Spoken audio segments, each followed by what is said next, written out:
কীর্তন গণেশ দেখি কোন বলি বেলা কি দুঃখ কহিনি গাড়িয়া শান্ত বয়স গলা সরিয়া বয়স গলা সরি জীবন দীপরে তেল সরি গলে দরিব কি আগ পরিষদে জড়িবকে আগ পরে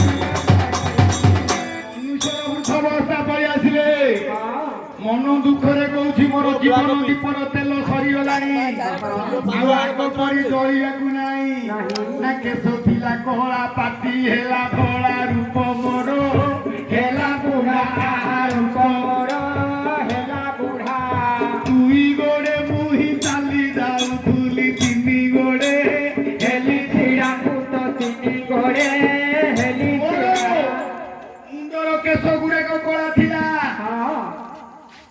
ଦୁଇ ଗୋଡରେ ମୁଁ ଦୁନିଆ ବୁଲୁଥିଲି ଆଉ ଚାଲିବାକୁ ବଳ ପାଉନି ବାଡି ଖଣ୍ଡେ ଧରିଲେ ଏକା ଚାଲୁଛି ଆରେ ପରିଶ୍ରା କରିଲେ ବାସ ତିନ୍ତି ଯାଏ ବାହାରକୁ ଯାଉ ଯାଉ ମୁଁ ତ ବାହାରକୁ ଯାଉ ଯାଉ ପରିଶ୍ରା କରିଲେ ବାସ ତିନ୍ତି ଯାଏ ବାହାରକୁ ଯାଉ ଯାଉ ମୁଁ ତ ବାହାରକୁ ଯାଉ ଯାଉ ମୋଡି ମାଡି ହୋଇ ଶୋଇ ପଡେ ଦୁଃଖ କାହାକୁ କାହିଁକି ଆଉ ଦୁଃଖ କାହାକୁ କାହିଁକି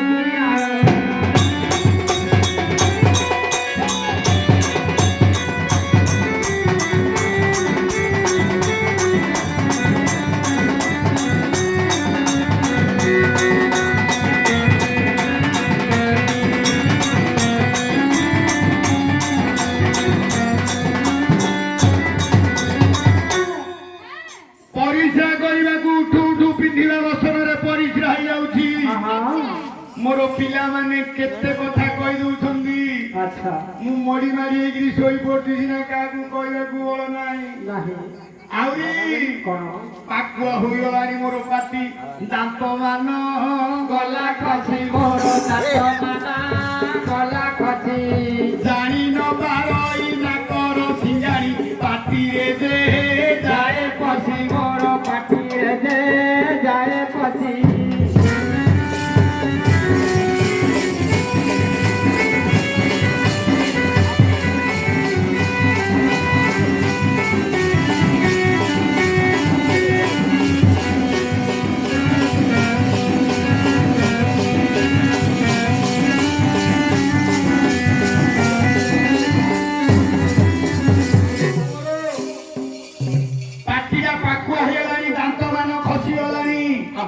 ନାକର ସିଙ୍ଗାରୀ ପାଟିରେ ପଶି ଯାଉଛି ମୁଁ ଜାଣିପାରୁନି ଆହୁରି ବୁଢା କହୁଛି କଣ ନା ନଈ ପଡେ ମୁଣ୍ଡ ନଈ ପଡେ ଅଣ୍ଟା ମୁଣ୍ଡ ଲୁଚେ ଆଣ୍ଠୁ ସନ୍ଧି ମୋର ମୁଣ୍ଡ ଲୁଚେ ଆଣ୍ଠୁ ସନ୍ଧି ବନ୍ଧୁ ବାନ୍ଧବକୁ ଦେଖିଲେ କେତେ ମୁଁ କହୁଥାଏ କାନ୍ଦି କାନ୍ଦି କେତେ କହୁଥାଏ କାନ୍ଦି କାନ୍ଦି ଆହୁରି ବୁଢା ଅବସ୍ଥା ପଳେଇ ଆସିଲେ କେତେ ଦୁଃଖ ଜାଣିଛ কর্ম জীবনর কেতে সাংসাথী সমস্তে গলেড়ি চালি সমস্তে গলেড়ি চালি স্বপ্নরে মতে ডাকুথাନ୍ତି তুই শীঘ্র শীঘ্র আস বলি সতে শীঘ্র শীঘ্র আস বলে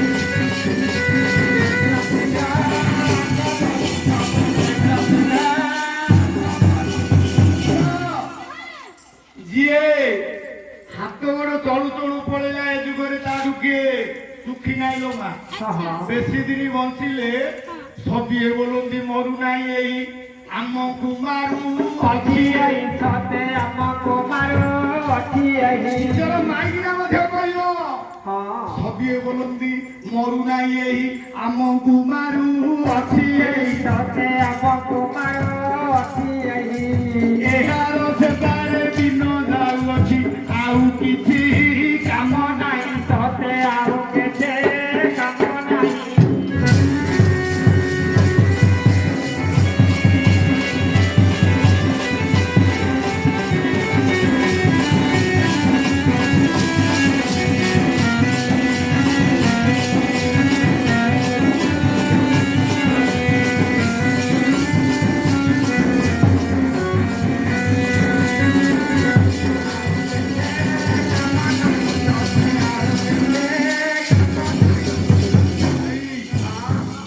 ଆଜି ମୁଁ ବୁଢା ହେଇଯାଇଛି ତୁ କାନ୍ଦିକି ବୁଢା ବୁଢୀ ହୁଏତ ମୁଁ ଆଉ 5 ବର୍ଷ ଅଧିକ ବଞ୍ଚିବି ତୁ କାନ୍ଦିକି ପଳଉଛୁ ଠିକ ସେଥିପାଇଁ କହନା କାହାକୁ ବୁଢା ବୋଲି ଆଙ୍ଗୁଠି ଦେଖଉଛୁ ନା ଝିଅ ସଭାରେ ପାସ୍ ହେଲା ବିରାଟ ପର୍ବ କୀର୍ତ୍ତକ ବସ ଝିଅ ବଡ ଗାଏ କହୁଛି ଜଣେ ପ୍ରଶ୍ନ ପଚାରିବା ଆଉ ଜଣେ ଉତ୍ତର ଦବ ହଁ ପିଲାଙ୍କୁ ଟିକେ ପଚାରିବା ଯେ ଆଧୁନିକରେ ପଚାରିବା ମତେ କେତେ ହବ ମା 28 ନା 29 କେତେ ବର୍ଷ ହବ ବୁଢା 28 ନା 28 ଆଉ କେତେ କେତେ 28 ନା 29 ମାତ୍ର ନଣ୍ଡା ମୁଣ୍ଡରେ ଚୁଟି ନାହିଁ ପାନିଆ ବୋଲିଛି ଆରେ ସାଙ୍ଗେ ମୂର୍ଖ ମତେ 57 ବର୍ଷ ନା ମିଛ କହିଲି କି? ମିଶେଇକି ସେମିତି କହିଦେବନି ବେଲି କହିଲି କେ?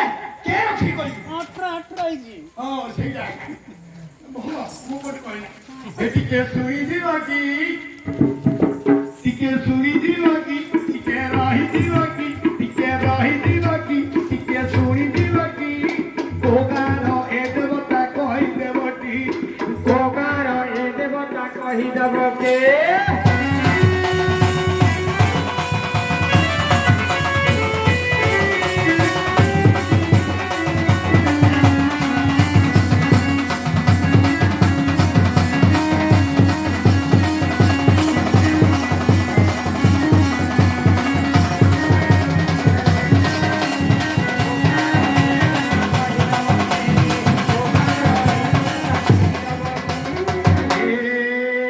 ତମକୁ ଦେଖିଲା କାଳରୁ ମନ ଦକଦକ ଲାଗୁଛି ମନ ଦକଦକ ଲାଗୁଛି ତମକୁ ଦେଖିଲା କାଳରୁ ମନ ଦକ ଲାଗୁଛି ମନ ଦକ ଲାଗୁଛି ମାରାଣ ବାପାରାଣ ଛାଡିବି ନାହିଁ ଜମା ମହାରାଣ ବାପାରା ଛାଡିବି ନାହିଁ ଜମା ତମକୁ ନେବା ପାଇଁ ମୁଁ ଆଣିବି ଗୋଟେ ୟମା କଣ ତମ ଦେହ ଖରାପ ଅଛି କି ନାଇଁ ନାଇଁ ଦେହ ଖରାପ ଅଛି କି ଆଉ କେମିତି ଲାଗିବ ଯେ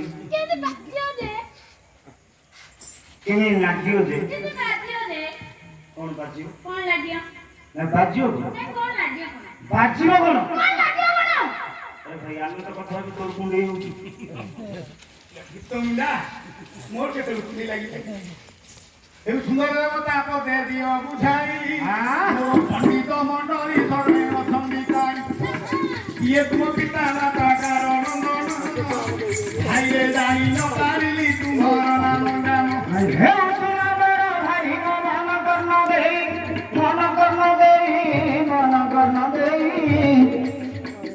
ଯଦି ମୋର ନାମ ଗ୍ରାମ ହେ ଜାଣିଲ ନାହିଁ ଯଦି ମୋର ନାମ ଗ୍ରାମ ତୁମେ ଜାଣିଲ ନାହିଁ ସୁନ୍ଦର ସଭାରେ ନାମ ମରେ ଅଛି କହି ବୁଢ଼ା ଅଛ ମୋ ଭାଇ ମୋର ନାଁ ଆଉ ଗାଁ ଜାଣିଲି ନାହିଁ ଛନ୍ଦ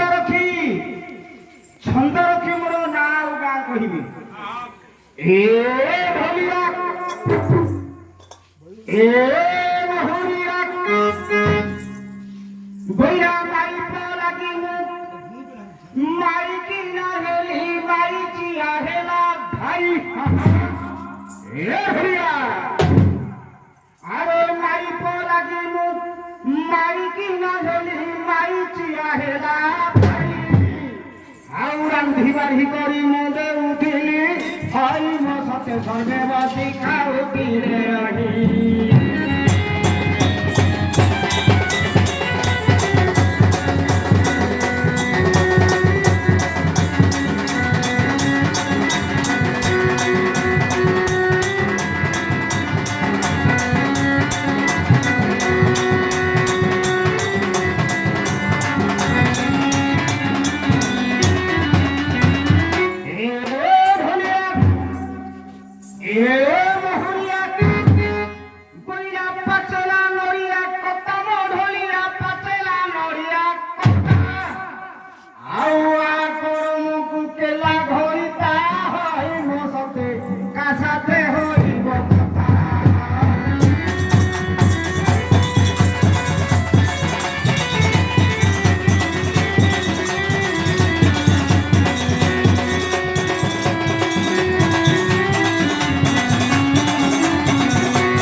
ଏ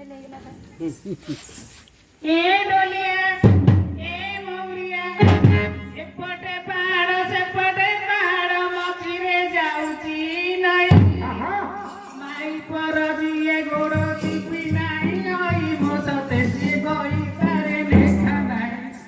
ଭାଇ ମାଇ ପର କେବେ ଗୋଡ଼ ଚିପିନି କିଏ ତ କହିଲା ମୁଁ ହ୍ୟାଲୋ ମା କିଏ ମାଇ ପର ଗୋଡ଼ ଚିପିଛି ଯିଏ ଯଦି ମାଇ ପର ଗୋଡ଼ ନ ଚିପି ସିଏ କହିପାରେ ଲେଖା ନାହିଁ। ଭାଇ এইটা মোর গীত নাই, এইটা হলা তম ভাই প্রশ্ন। ମୋ ପ୍ରଶ୍ନଟା ହେଲା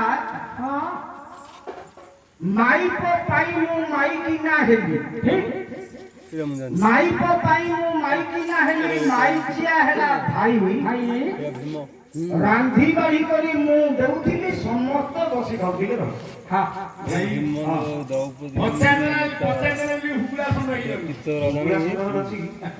ଦ୍ରୌପଦୀ ଡାକିଲେ ମାତ୍ର ମୋର ଯଦି କିଏ ଠାକୁର ଗୋଟେ ପ୍ରଶ୍ନ ହବ ତମେ ଖାଲି ଖୋଜୁଥିବ। ବୁଢାପା 18 ଖଣ୍ଡ ସାରଳା ଲେଖିଲେ ଭାରତ, ଭାରି ହେବାରୁ ତା ନାଁ ହେଲା ଭାରତ। ବୈବସତ ମନୁ ହେବେ ଶ୍ରୋତା, ଅଗସ୍ତି ହେଲେ ବକ୍ତା। ବୈବସତ ମନୁ ପଚାରିବେ, ଅଗସ୍ତି କହିବେ। ତମର ପ୍ରଶ୍ନର ଉତ୍ତର ହବ ମାଇପ ପାଇଁ ମାଇପ ହେଲା, ମାଇଚିଆ ହେଲା ଭାଇ ରାନ୍ଧି ବାଢିକିରି ଖାଉ ମରୁଥିଲା, ସମସ୍ତେ ଖାଉଥିଲେ, ଆନନ୍ଦ ହୁଏ। ମାଇପ ପାଇଁ କିଏ ମାଇକିନା ହେଲା ଭାଇ। ଯୋଉଦିନ ମାମୁଁ ଘର ବଂଶକୁ ପଥର ଘରେ ମାରିଗଲା ମାନି ଦୁର୍ଯ୍ୟୋଧନ, ଗୋଟିଏ ପୁଅ ବଞ୍ଚିଗଲା, ତା ନାଁ ହେଲା ଶକୁନି। ମହାଭାରତର ଖଳନାୟକ ସାଥିଲା ମାନେ ସମୂଳ, ମାନେ କୁରୁକୁଳ, ନି ମାନେ ନିପାତ। ଭାଇରେ ଭାଇରେ ପଶା ଖେଳ ଆରମ୍ଭ କରିଦେଲା। ଏ କପଟ ପଶାରେ ପାଣ୍ଡବ ମାନେ ପରାସ୍ତ ହେଲେ, କୌରବ ମାନେ ଜୟ ଲାଭ କଲେ। ଶେଷରେ ପଶା କାଠି ଗଡ଼େଇ ଦେଲା ଏ ଶକୁନି।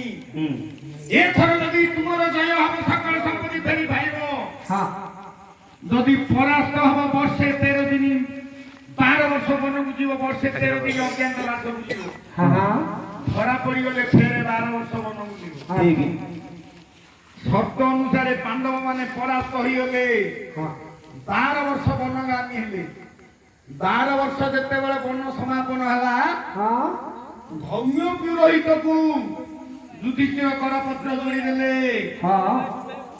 ଏଥର ଆପଣ ମାନଙ୍କର ସେବା ମୁଁ କରିପାରିବିନି, ମୁଁ ଗୁପ୍ତ ବନବାସ କରିବି। କୁନ୍ତୀ ମା କଣ କଲେ, ଦ୍ରୌପଦୀର 5 ପୁଅ ଚନ୍ଦ୍ର କେଶରୀ, ବୀର କେଶରୀ, ନର କେଶରୀ, ମହି କେଶରୀ, ତ୍ରୈଲୋକ୍ୟ କେଶରୀ, ଏମାନଙ୍କୁ ଧରି ଛାଡ଼ିଲେ ଦ୍ରୁପଦ ଘରେ, ସିଏ ରହିଲେ ବିଦୁର ଘରେ। କରୁଣାକର ବଟ ମୂଳରେ ପଞ୍ଚୁ ପାଣ୍ଡବ ବସି ଭାଳେଣି କଲେ, ଆମେ ବର୍ତ୍ତମାନ ଯିବା କୁଆଡ଼େ? ପାଣ୍ଡବ ରକ୍ଷକ ହେଲେ ଭଗବାନ ଶ୍ରୀକୃଷ୍ଣ। ଭଗବାନଙ୍କୁ ଟିକେ ପ୍ରାର୍ଥନା କରିବା, ତାଙ୍କୁ ଯଦି ପ୍ରାର୍ଥନା କରିବା ସେ ପଥ ପ୍ରବର୍ତ୍ତାଇ ଦେବେ। କରୁଣାକର ବଟ ମୂଳରେ ବସି ପାଣ୍ଡବ ମାନେ ଭଗବାନଙ୍କୁ ପ୍ରାର୍ଥନା। ଶାସ୍ତ୍ର ଲେଖା ଅଛି 5 ହେଉ 7 ହେଉ ହୋଇଥିଲେ ସେହି ସ୍ଥାନ ଗୁଡ଼ିକକୁ କୁହାଯାଏ ସଭା। ସଭାରେ ବସିଲେ କେବେ ନ କହିଲା ମିଛ, ସଭାର ବିଜୟ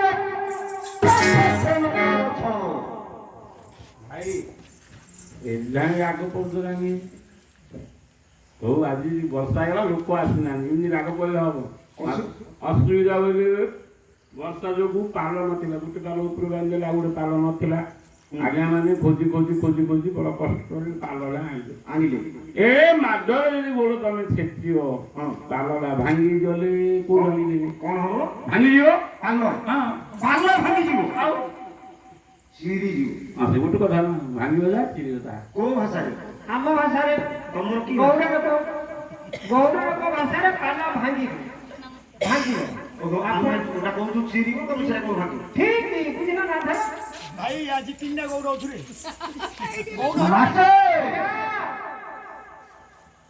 ପାଣି পাণ্ডব পঞ্চ ভাই করুণা করে বটমূଳରେ প্রবেশ ହୋଇ ବିଚାର କରିଲେ ପାଣ୍ଡବ ରକ୍ଷାକାରୀ ହେଲେ ଭଗବାନ ଶ୍ରୀକୃଷ୍ଣ ଆମେ ସେହି ପ୍ରଭୁ ଜଗତରନାଥ ଜଗନ୍ନାଥଙ୍କୁ ଡାକିବା କିପରି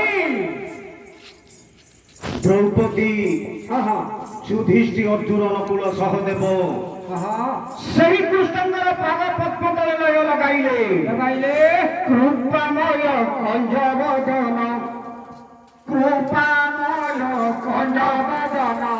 କର ଦୁର୍ଗତି ତାରଣ ହେ କିଛୁ ହେନ ନିବେଦନ କୃପାମୟ କଞ୍ଜବଦନ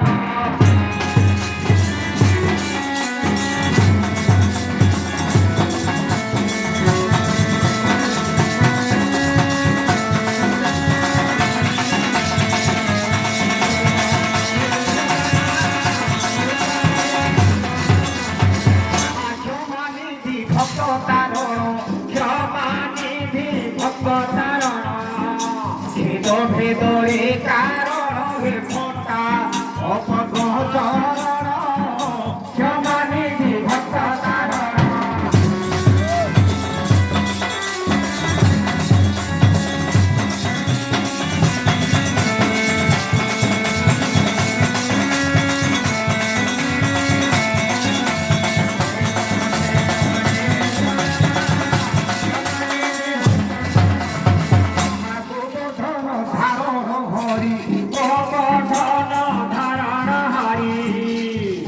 গোকুল বিহারী কুহা ঋষুণ হরি গোবর্ধন ধারণ হরি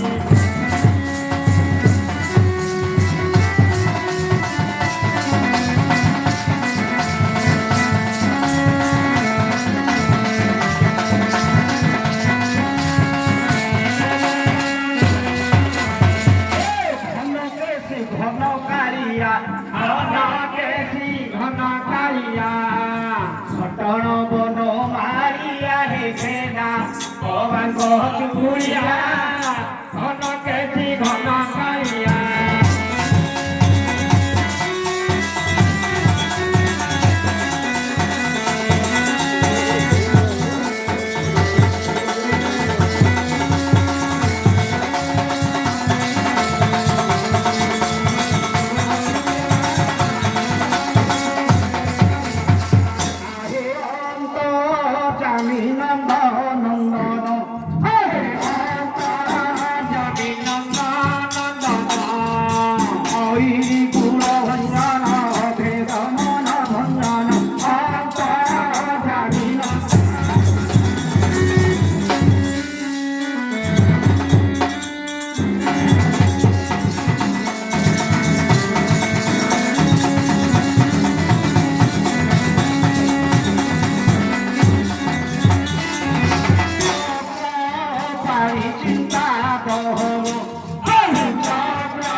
ভগবান শ্রীকৃষ্ণଙ୍କୁ ପାଣ୍ଡବ ପାଞ୍ଚ ଭାଇ ସହିତ ମା ଦ୍ରୌପଦୀ ଯେତେବେଳେ ଚିନ୍ତା କଲେ ଆମର ଭାଗବତରେ ଜଗନ୍ନାଥ ଦାସ ଲେଖିଲେ ଭକ୍ତକୁ ପଡ଼ିଲେ କଷଣ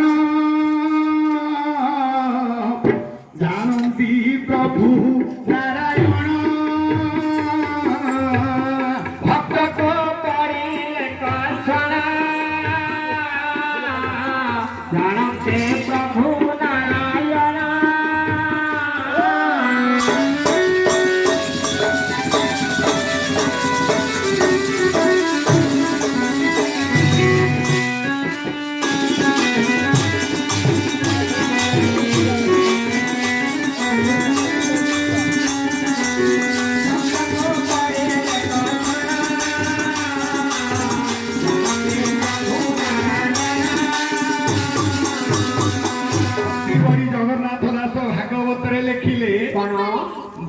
ପାଦକୁ ପଡ଼ିଲେ କଷଣ ଜାଣନ୍ତି ପ୍ରଭୁ ନାରାୟଣ।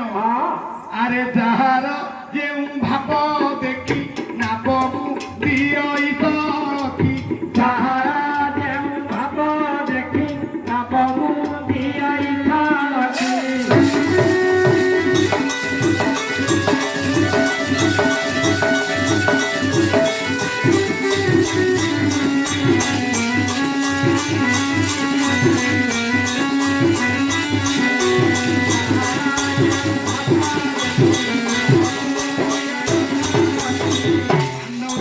ଭଗବାନଙ୍କୁ ଚିନ୍ତା କଲେ ଦ୍ୱାରିକାପୁରରେ ପ୍ରଭୁଙ୍କର ଆସନ କମ୍ପିଗଲା। ଗରୁଡ଼କୁ ଯେତେବେଳେ ସ୍ମରଣ କଲେ ରମ୍ୟ ଗଦି ପରେ ଗରୁଡ଼ ଜାଣିଲା ଦ୍ୱାରିକାପୁରରେ ଗରୁଡ଼ ପ୍ରବେଶ ହେଲା। ଗରୁଡ଼ ଉପରେ ଆରୋହଣ କରି ଭଗବାନ ଶ୍ରୀକୃଷ୍ଣ କରୁଣାଙ୍କର ବଟମୂଳରେ ପ୍ରବେଶ ହେଇଗଲେ। ଯୁଧିଷ୍ଠିଙ୍କର ପାଦ କମଳରେ ପଡ଼ିଗଲେ। ଭୀମ ଅର୍ଜୁନ ନକୁଳ ସହଦେବ ପ୍ରଭୁଙ୍କର ପାଦ ତଳରେ ପଡ଼ିଗଲେ। ପ୍ରଭୁ କହିଲେ ହେ ଅଜାତ ଶତ୍ରୁ ଧର୍ମଙ୍କ ନନ୍ଦନ ଯୁଧିଷ୍ଠିର, ମତେ ଆପଣ କାହିଁକି ଚିନ୍ତା କଲେ? ଯୁଧିଷ୍ଠିର କହିଲେ ଶକୁନିର କୁମନ୍ତ୍ରଣାରେ ଆଜି ଆମେ ସକଳ ସମ୍ପତ୍ତି ହରେଇଦେଲୁ। 12 ବର୍ଷ ବନ ସରିଲା, ବର୍ଷେ 13 ଦିନ କେଉଁଠି ଗୁପ୍ତ ବନବାସ କରିବୁ? ଭଗବାନ କହିଲେ ଗୋଟିଏ ଜାଗା ଅଛି ମତ୍ସ୍ୟ ଦେଶ, ସେଇଠି ସେ ଦେଶର ରାଜା ହେଲେ ବିରାଟ। ସେ ବିରାଟ ରାଜ୍ୟରେ ଯାଇ ଗୁପ୍ତ ବନବାସ କରିବ। ଭଗବାନ କଥାରେ ଯୁଧିଷ୍ଠିର ହସିଦେଲେ, ବୋଇଲେ ବିରାଟ ମତେ ଚିହ୍ନି ଦବ। ରାଜୁଶ୍ରୀ ଯଜ୍ଞରେ ସକଳ ରାଜା ଆସିଥିଲେ, ବିରାଟ ମଧ୍ୟ ଆସିଥିଲେ। ବିରାଟ ଦେଖିଦେଲେ ଚିହ୍ନି ଦବ। ଭଗବାନ କହିଲେ ନା ନା, ବିରାଟ ଆସିବାର ବିଳମ୍ବ ହୋଇଗଲା। ସେଉଳ ଦିନ ଭୀମ ପାଖରେ ଜଗିଲା। ଭୀମଙ୍କୁ ଯେତେବେଳେ କହିଲା ମତେ ଯୁଧିଷ୍ଠିର ଆଗରେ ପ୍ରବେଶ କରାଇ ଦିଅ, ବିରାଟର ବେକ ସନ୍ଧିକୁ ଧରି ଭୀମସେନ ଆପଣଙ୍କର ପାଦ ତଳରେ ପକେଇଦେଲା। ଆପଣଙ୍କର ପାଦ ଦେଖିଛି, ମତ୍ସ୍ୟ ମୁଦ୍ରିକା ସିନା ଦେଖିଛି, ଆପଣଙ୍କର ମୁହଁ ଦେଖିନି। ଯୁଧିଷ୍ଠିର କହିଲେ ପ୍ରଭୁ ଇଏ ଗୋଟେ ସାମାନ୍ୟ ରାଜା, ମୁଁ ତାଙ୍କ ପାଖରେ ଯାଇ ଶରଣାର୍ଥୀ ହେବି? ଭଗବାନ କହିଲେ ତମେ ଜାଣିନ, ବିରାଟ ସାମାନ୍ୟ ରାଜା ନୁହଁ।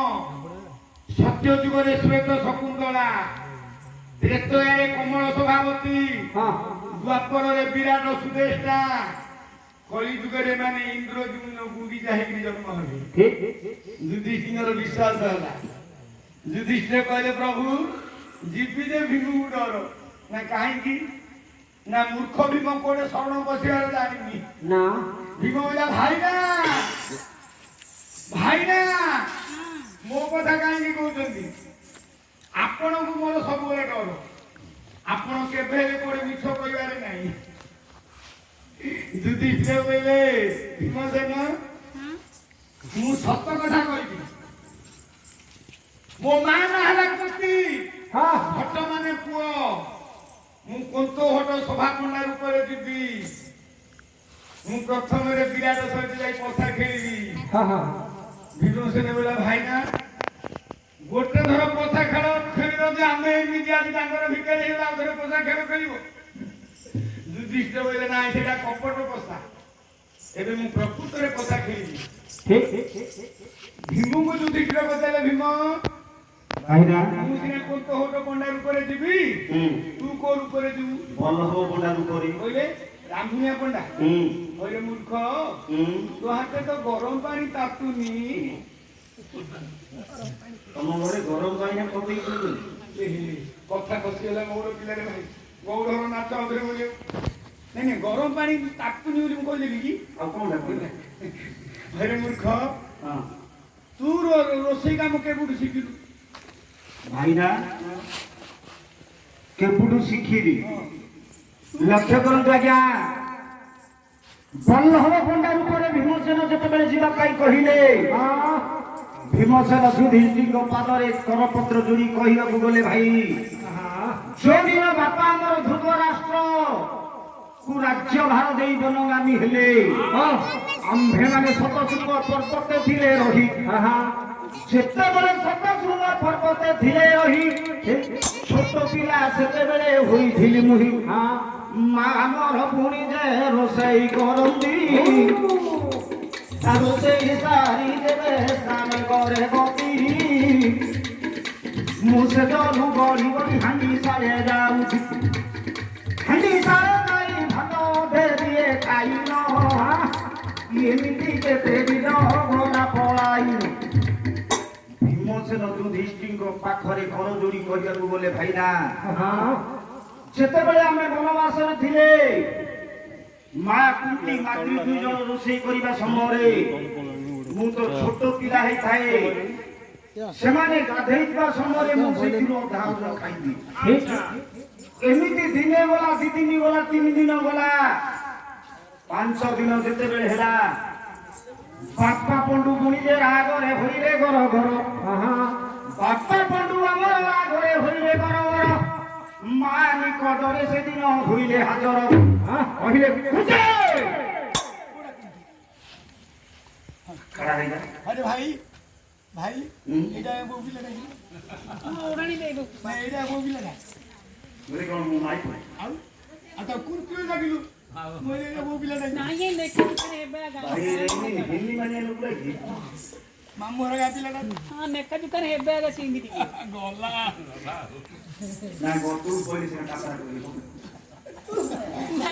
भाई बोल ना पैसा लूंगी और खुदे राय जाय हो जा देखिए क्या की दिया थोड़ा थोड़ी मांगी ना तक क्यों हलावा अरे बुढ़ा का आम गाँ गहलिया कथा गंजा बुझिले आम एरा सब खड़ खड़ी मांगी ना हम करो एका छाड़ दे स्वामी जदी डाकिला कौन हला बोली पचारा हम बुझी क्यों हला भात बार दे पटा फल बांधी के आसियो ओरे बंधन वाला पार्क देखिବାକୁ କହୁଥିଲା हां ତମେ ନେଲନି ସେଥିପାଇଁ ସେ ରାଞ୍ଜାଇ ହଉଛି बोले चसा घर होइतिबो चसा घर होइतिबो आज्ञा।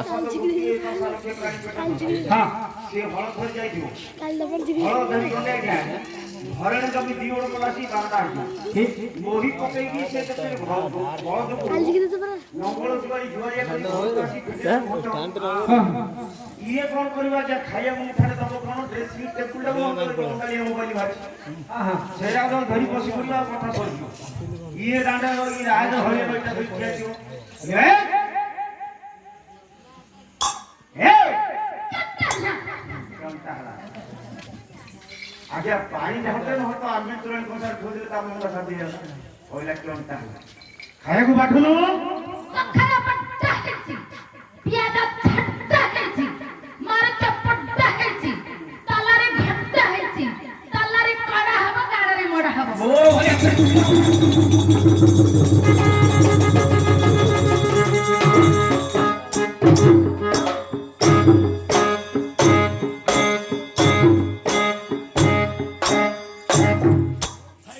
आरे रहि जा यार तट्टा मुड दे संगुरी महाराज ने तू एमिति आसुला बाड़ी थे अब देखा ना मैं गोटे इटा मेरा मर्च पोटा है पखाड़ बटा है पियाज छटा है मर्च कटा है तोरारी भोटा है तोरारी कटा हम डाडर मुड़ा बुढ़ा पा कुंती को पंडू राजा पचारिले सबुदिने तुम्हें पुणी रांधुओ छर्न सब बेले तुम्हें पुणी रांधुओ छर्न दिन को दिन उना भात जे जाए होइल दिन को दिन भात जे उना जाए होइल कुंती को मंगु मुझे देउछि कही अधिक दिगौणी जाऊन देव पकाई जेमिति अन्न आउना देव नाही कुंती मुंड को से देले होनाई कुंती मा मुंड को देले होनाई निश्चय रांधि भिया हे प्राण साई अधिक चाउल कुंती जे रांधिले डाली तरकारी सब जे ओल्हाई देले मातृ निक दे प्रवेश हेले दुई जन से दिन होइले तर तर स्नान करते ଥିଲେ ଶୋଇ ସଜ ପଡ଼ିଲା ବୋଲି ଭୀମମାନେ ଭାବଇ ଭୀମସେନ ବିଚାର କଲେ ସେତେବେଳେ ପିଲା ଲୋକ ହୋଇଛନ୍ତି ଆଜ୍ଞା ଯେତେବେଳେ କବାଟଟାକୁ ମା କୁନ୍ତି ବନ୍ଦ କରିଦେଲେ ଭୀମ ବୋଇଲେ ଏଥର ମତେ ପଡ଼ିଗଲା ସଜ ସଜ ପଡ଼ିଲା ଏବେ ମୁଁ କରିବି ମହୁଜ ସେ ସଜରୁ ଏକା ଭୀମସେନ ଗଡ଼ି ଗଡ଼ି ଗଲେ ହାଣ୍ଡି ସାରେ ଯାଇ ପୁଣି ପ୍ରବେଶ ହୋଇଲେ ହାଣ୍ଡି ଭିତରେ ଭୀମ ହାତ ମାରୁଥିଲେ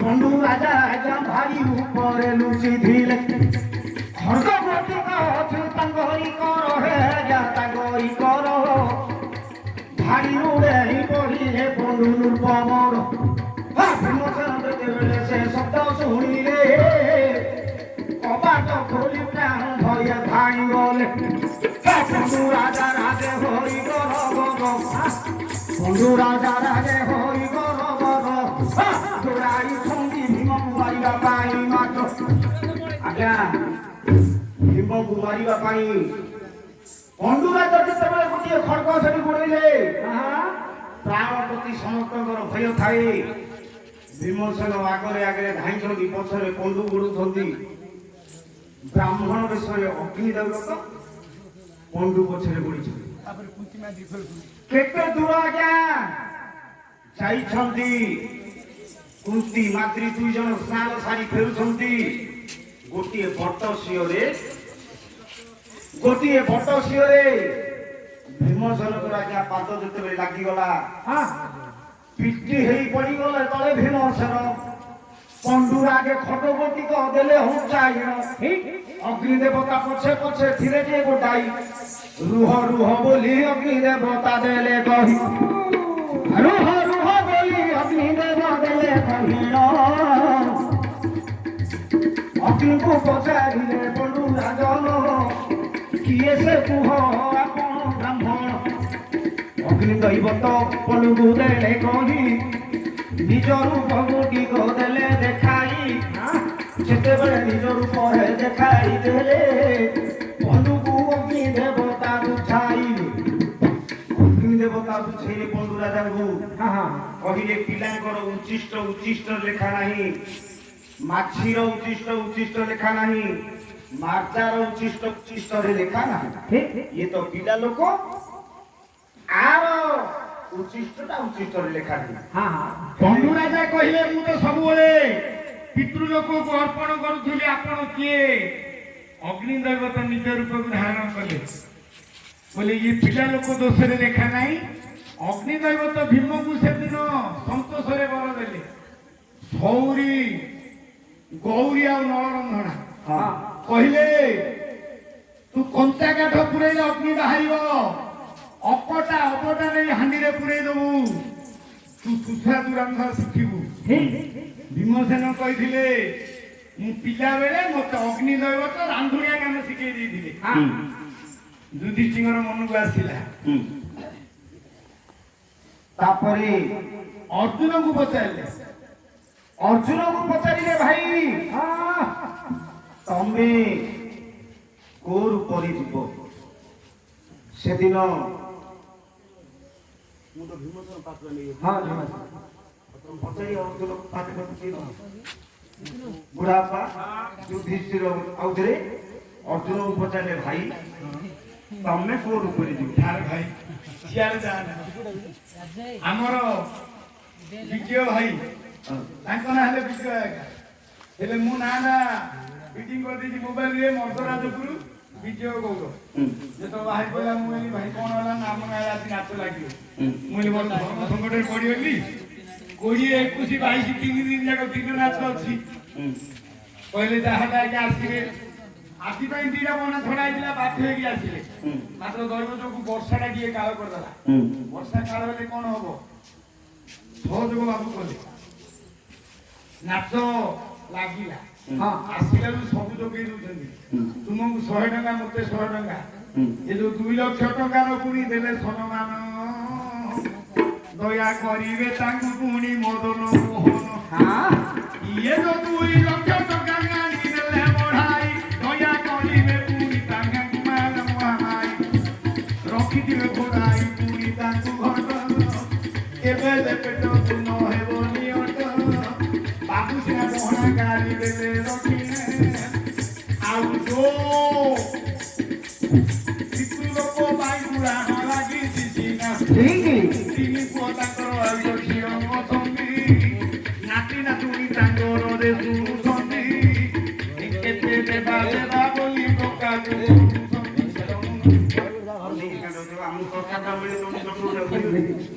ଆମକୁ ତରକାରୀ ମିଳିଲେ କଣ ଚଟୁ ଯାହା ଆମ ପଇସା ନେବୁ ହେଲେ ପାଠକେ ଲକ୍ଷ୍ୟ ରଖନ୍ତୁ ଆଜ୍ଞା ଭୀମ ଯେତେବେଳେ କହିଲେ ମୁଁ ଭଲ ହବ ପଣ୍ଡା ରୂପରେ ଯିବି ଯୁଧିଷ୍ଠି କହିଲେ ମୁଁ କୃତ ଭଟ ପଣ୍ଡା ରୂପରେ ଯିବି ଅର୍ଜୁନକୁ ପଚାରିଲେ ଯୁଧିଷ୍ଠି ଭାଇ ତମେ କୋଉ ରୂପରେ ଯିବ ଅର୍ଜୁନ ଯୁଧିଷ୍ଠିକି ଗୋଟେ କଥା କହିଲେ କଣ ସେଇଟା ତମ ପାଇଁ ପ୍ରଶ୍ନ ହବ ଅର୍ଜୁନ ଯୁଧିଷ୍ଠି କହିଲେ ଭାଇନା ମୁଁ ତମକୁ ଗୋଟେ ପ୍ରଶ୍ନ ପଚାରିବି ସେଟା କାହାଣୀ ଆକାରରେ କହୁଛି ମତେ ଯଦି ଅର୍ଜୁନ ପାଠଟା କଲ ମୁଁ ତମକୁ ଗୋଟେ ପ୍ରଶ୍ନ ପଚାରିବି ଭାଇନା ମୋ ଜୀବନରେ ଗୋଟେ ଘଟଣା ଘଟିଗଲା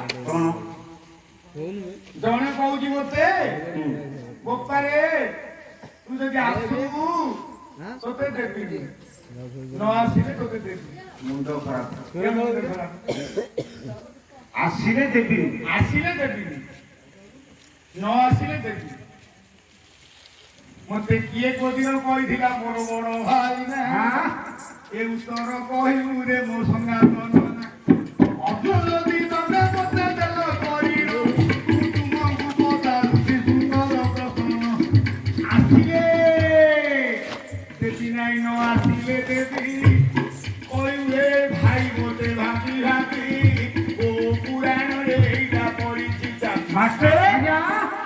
ଯୁଧିଷ୍ଠିର ଯେତେବେଳେ ଅର୍ଜୁନକୁ ପଚାରିଲେ ତମେ କୋଉ ରୂପରେ ଯିବ ଅର୍ଜୁନ କହିଲେ ଭାଇନା ମୋର ଗୋଟିଏ କଥା ମନେ ପଡୁଛି ଦିନେ ମତେ ଜଣେ କହିଥିଲେ ଆସିଲେ ଦେବି ନାହିଁ ନ ଆସିଲେ ଦେବି ଆଜ୍ଞା ଲୋକ ଅତି ବୁଦ୍ଧିମନ୍ତ ହେଲେ ନା ସଦାଇ ଲୋକ ଅତି ବୁଦ୍ଧିମନ୍ତ ହେଲେ ନା ସଦାଇ ଅତି ସୂଚିବନ୍ତ ଯେହୁ ଅନାଚାରୀ ହୋଇ ଅତି ସତ୍ୟବନ୍ତ ରହେ ନ ରହେ ସତ୍ୟତା ସମୟ ପଡ଼ିଲେ ସେ ଲୋକ କହେ ମିଛ କଥା ଅତି ଶ୍ରୀମନ୍ତ ଲୋକର ନିକଟେ ମରଣ ଅତି ବଳିଷ୍ଠ ଲୋକ ରହେ ବୁଦ୍ଧି ହୁଏ ବାମ ଅତି ଧାର୍ମିକକୁ ଆଜ୍ଞା ଲସ ହୋଇ ମହି ଅତି ଶାସ୍ତ୍ର ପଢ଼ିବା ଲୋକ ବାତୁଳ ହୁଏ ଅତି ଧନୀର ପାରଇ କରି ଧନ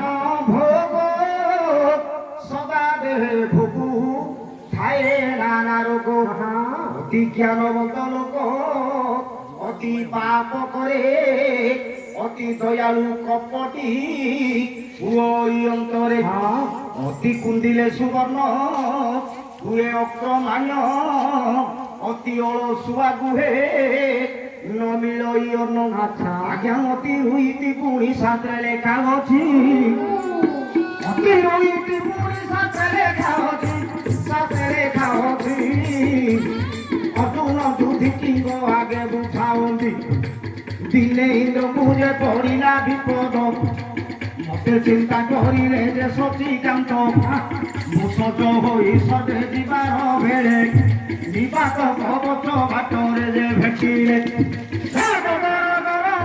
ସେଦିନ ହେଲି ଭାଇନା ସେଦିନ ହେଲି ନିବାସ କବଚକୁ ମୁଁ ବାଟରେ ବନ୍ଧିଲି ସ୍ୱର୍ଗପୁରରେ ଯାଇ ପ୍ରବେଶ ହେଲି ଯେତେବେଳେ ସ୍ୱର୍ଗପୁରରେ ମୁଁ ପ୍ରବେଶ ହେଲି ଇନ୍ଦ୍ର ସେଦିନ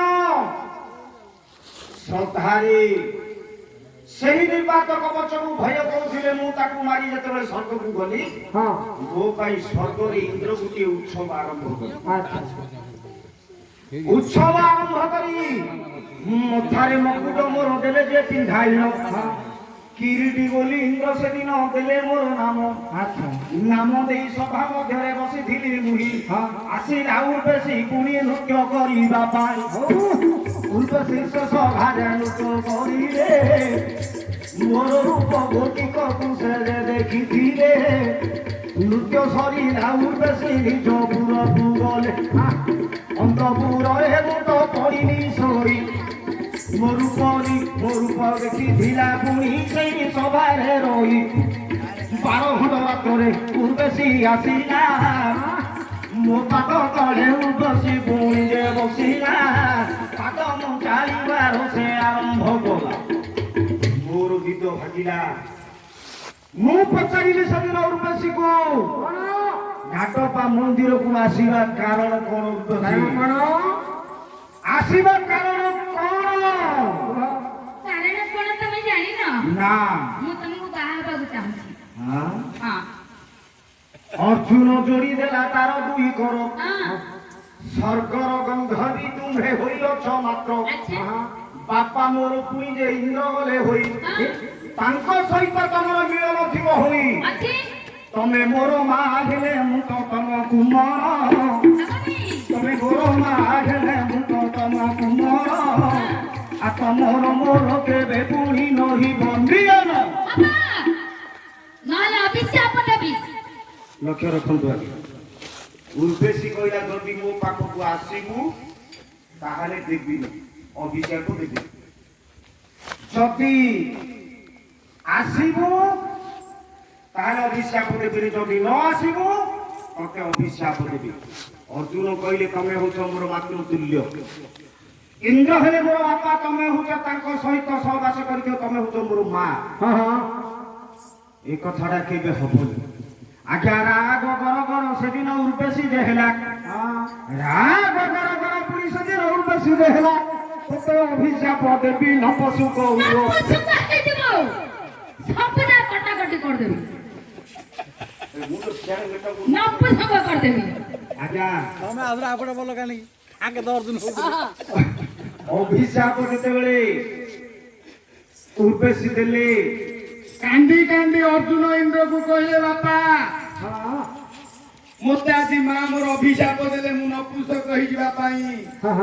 ଇନ୍ଦ୍ର ଯେତେବେଳେ ଉର୍ବଶୀ ଉପରେ କୋପାନଳ ହେଲେ ଉର୍ବଶୀ କହିଲେ ମୋର ଅଭିଶାପଟା ତାକୁ ଆଶୀର୍ବାଦ ହବ। ଯୋଉଦିନ ଗୁପ୍ତ ବନବାସ କଲେ ମୋର ନାମ ଚିନ୍ତା କଲେ ସିଏ ନପୁଂସକ ରୂପ ଧାରଣ କରିବ। ଭାଇ ଭଗବାନ ଦିଟା ଜାତି ଜନ୍ମ କରିଥିଲେ କଣ କଣ ଗୋଟେ ହେଲା ପୁରୁଷ ଆଉ ଗୋଟେ ସ୍ତ୍ରୀ ଠିକ ଠିକ ତା ଭିତରେ ଆଉ ଗୋଟେ ରହିଗଲା କଣ ନା ଦିନେ ରେ ବସନ୍ତ ଆମେ ଆମେ ରାତିରେ ବାସନ୍ତି ଏତି ଦିନରେ ବସନ୍ତ ଆମେ ଆମେ ରାତିରେ ବାସନ୍ତି ଏତି ଦିନରେ ମଳୟ ଆମେ ଆମେ ରାତିରେ ମାରତି ଆମେ ଏକୁଳ ରହିଲୁ ନା ସେକୁଳ ରହିଲୁ ଆଇରେ ବିଧାତା ତୁ ଏଠି କଲୁ ଆମେ ଏକୁଳର ହେଲୁ ନା ସେକୁଳର ହେଲୁ ଆଇରେ ବିଧାତା ତୁ ଏଠି କଲୁ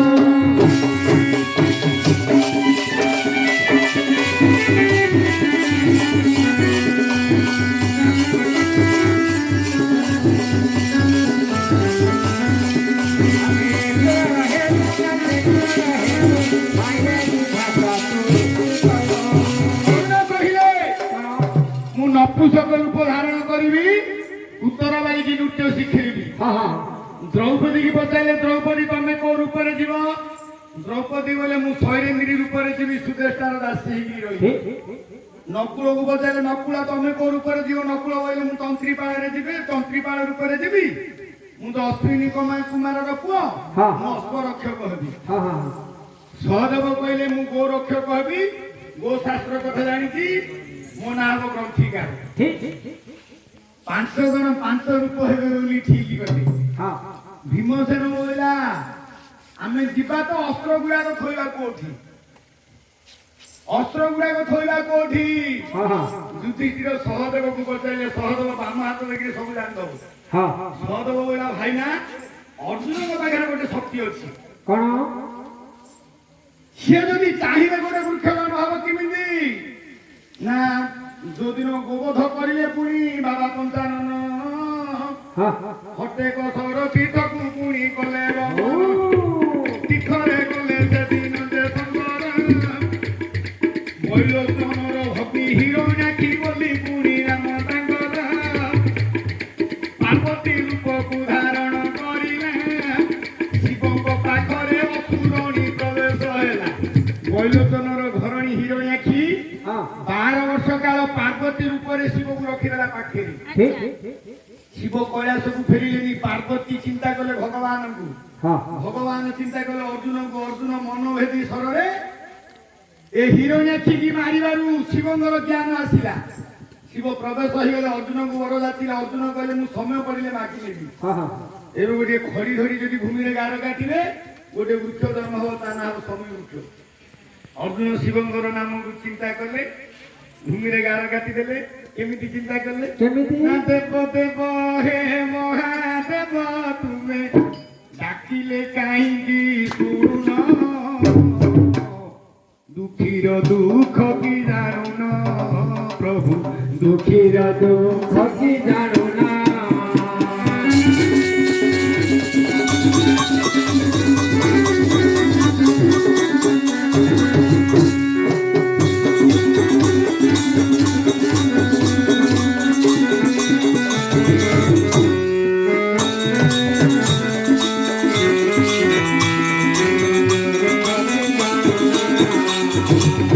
आहे तिलोचना घेता मोदणान, आहे तिलोचना घेला मोदणान। तारिव की तुमे तारिव, मनोबाधा तब पुरिव प्रभु, मनोबाधा तब पुरिवा।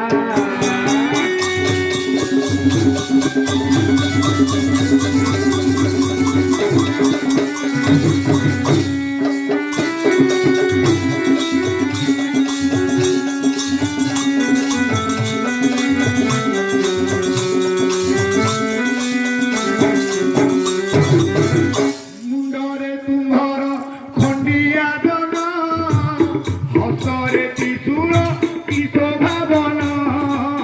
ମୁଣ୍ଡରେ ତୁମ୍ଭର ଖଣ୍ଡିଆ ଜନ, ହସରେ ତ୍ରିଶୂଳ କି ଶୋଭାବନ।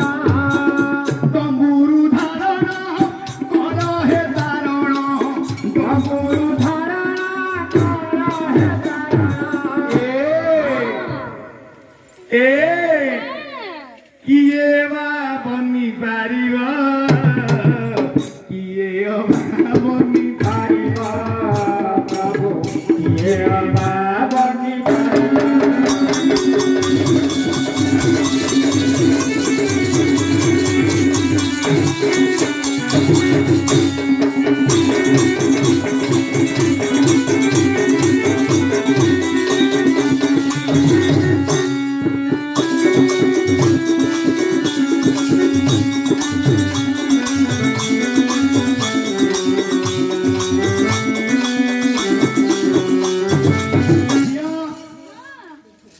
ତୁ ଶିବ ମନ୍ଦିରକୁ ଯାଇଛୁ, ଯାଇଛି ଶିବ ପାଖରେ ପାର୍ବତୀ କି ଦେଖିଛୁ କି? ନାହିଁ। କାହିଁକି ନା ଶିବ ପାର୍ବତୀ ଡିଭୋର୍ସ କରିଦେଇଛନ୍ତି। ଦିବସ ମାନେ ଛାଡ଼ କଥା। ଛାଡ଼ି ପାରୁ ସେ ତୁମ୍ଭର ଥାନ୍ତି ଉମା, ଅନିକେ ପାରିବ ତାଙ୍କ ଉପମା। ପାରୁ ସେ ତୁମର ଥାନ୍ତି ଉମା, ଅନିକେ ପାରିବ ତାଙ୍କ ଉପମା। ଯେ ମାଗିଲେ ଯାହା ଦେଉଅ ସତା, ଯେ ମାଗିଲେ ଯାହା ଦେଉଅ ସତା। କିଏ ବା ତୁମକୁ ଭୁଲିବ, କିଏ ବା ତୁମକୁ ଭୁଲିବ ପ୍ରଭୁ, କିଏ ବା ତୁମକୁ ଭୁଲିବ। କେତେ ଯେ ପରବ ପଡ଼େ ବାର ମାସେ, ଭଗତ ପାରନ୍ତି ତାହାକୁ ହରସେ। କେତେ ଯେ ପରବ ପଡ଼େ ବାର ମାସେ, ଭଗତ ପାରନ୍ତି ତାହାକୁ ହରସେ। କିଏ ଡାକେ ଶିବ, କିଏ ମହାଦେବ, କିଏ ଡାକେ ଶିବ, କିଏ ମହାଦେବ।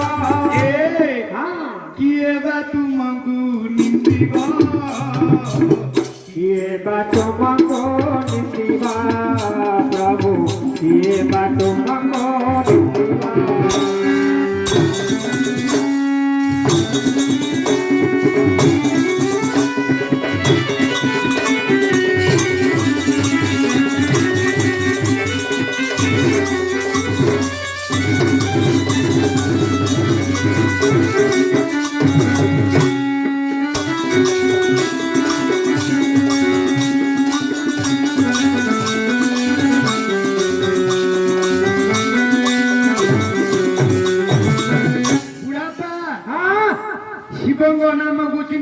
ଭୂମିରେ ଗାର କାଟିଦେବାରୁ ଗୋଟିଏ ବୃକ୍ଷ ଜନ୍ମ ହେଲା ତା ନା ଶମୀ ବୃକ୍ଷ।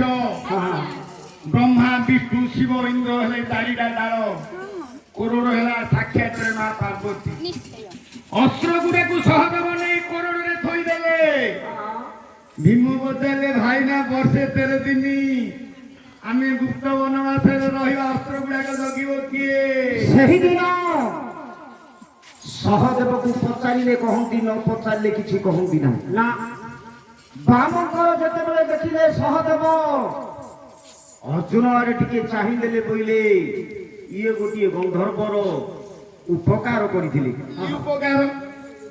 ତାଙ୍କର ଘରଣୀକୁ ଗୋଟିଏ ଚଣ୍ଡାଳ ଚୋରି କରି ନେଉଥିଲେ। ଅର୍ଜୁନ ମାରିବାରୁ ସେହି ଚଣ୍ଡାଳକୁ ବଧ କରି ଉଦ୍ଧାର କରିଥିଲେ। ଯଦି ସେ ଆସିବେ ତାହେଲେ ନିଶ୍ଚିତ ଭାବେ ଆମର ଅସ୍ତ୍ର ରକ୍ଷାକାରୀ ହବ। ଆଜ୍ଞା ଅର୍ଜୁନ ଯୋଡ଼ି ଦେଲେ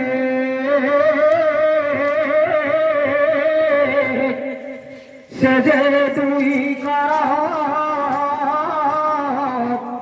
ଏ ବିପଦ ବେଳରେ ତୁମେ ଆସି ରକ୍ଷା କର।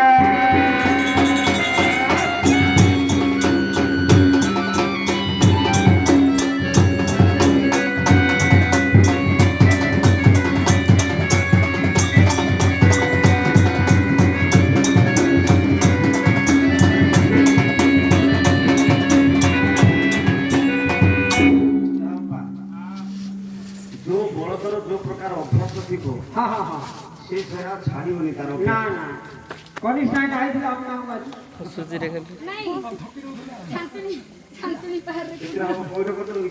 ଚାରିଟା ଯିବ ହେଲେ ମାଷ୍ଟର କଣ ବୋଲେ? ଆଜ୍ଞା ଆଜ୍ଞା, ଭାରତୀ ଲୀଳାରେ କେବେ ମୁଁ ଦୁଆରି ପାଠ କରୁଥିଲି। ଅଛି କି ଆଉ ମୋ ବଳ ବୟସ? ବଳ ଥିଲେ ସିନା କରନ୍ତି କି ସରିଗଲାଣି ମୋ ବାରି ମଙ୍କା ମଙ୍କା ଥିଲେ ସିନା ଏବେ ବୁଢ଼ୀ ହଉଛି ଭାବରେ ବୁଢ଼ା ହେଲେ